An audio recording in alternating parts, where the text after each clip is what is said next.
আওয়ামী সরকার পতনের পর রংপুরের সাধারণ মানুষ তা কিভাবে উদযাপন করছে তা জানতে কথা বলছি সহকর্মী AK মইনুল হকের সাথে। মইনুল, রংপুরের ছাত্রদের আন্দোলনে গুলিবিদ্ধ হয়ে নিহত হয়েছিলেন ছাত্র আবু সাঈদ। আজ রংপুরের ছাত্ররা কিভাবে হাসিনা সরকার পতনের দিনটি উদযাপন করছেন?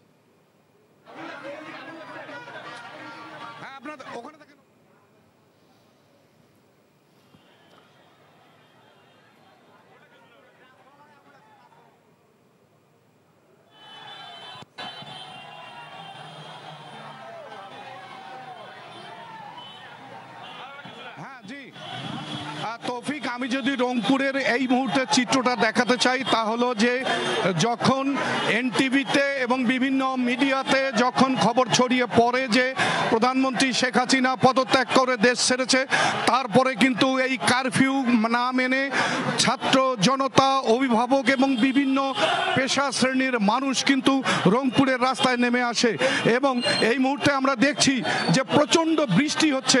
এই বৃষ্টিকে উপেক্ষা করে মানুষ কিন্তু নেমে এসেছে রাস্তায়। তারা কিন্তু বিজয় উল্লাস করছে, বিজয় মিছিল করছে।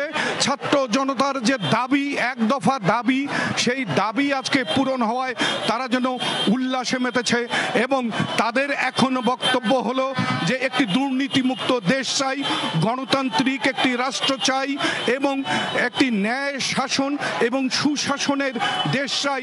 যে দেশ ৭১-এ শহীদরা রক্ত দিয়ে স্বাধীনতা অর্জন করেছে, সেই দেশের আরেক স্বাধীনতা ছাত্ররা এবং তাদের সঙ্গে জনতা সম্পৃক্ত হয়ে আজকে ৫ আগস্ট আরেকবার তারা স্বাধীন হলো এবং তারা স্বাধীন হয়েছে। তৌফিক, একটু কথা বলতে চাই, সেটি হলো যে গত ১৬ই আগস্ট এই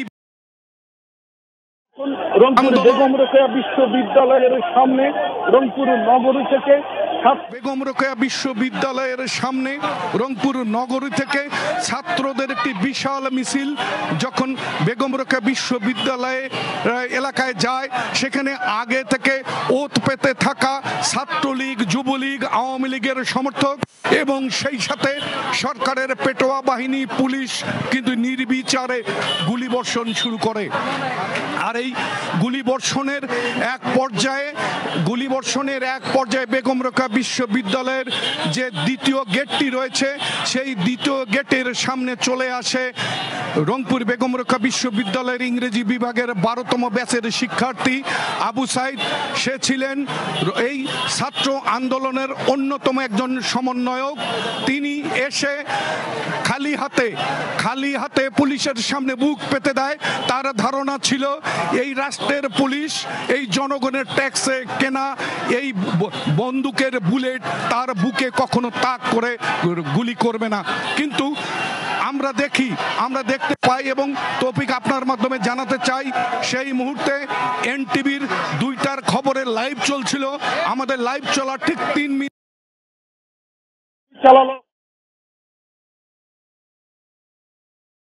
প্রথম গুলি লাগলো, তারপরে আবারও তাকে খুব কাছাকাছি একদম গ্রাউন্ড রেঞ্জ থেকে তাকে কিন্তু আবার বুলেট ছুড়ে মারা হলো এবং গুলি করা হলো এবং এই গুলির পরপর গুলিতে সে মাটিতে লুটিয়ে পড়লো এবং মাটিতে লুটিয়ে পড়ার পরেই আমরা দেখলাম যে সাইডের কিছু সহকর্মী তাকে নিয়ে রংপুর মেডিকেল কলেজ হাসপাতালের উদ্দেশ্যে যাওয়ার চেষ্টা করলো।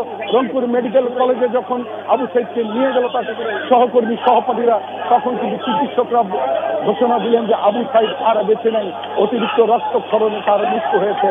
আর আবু সাঈদের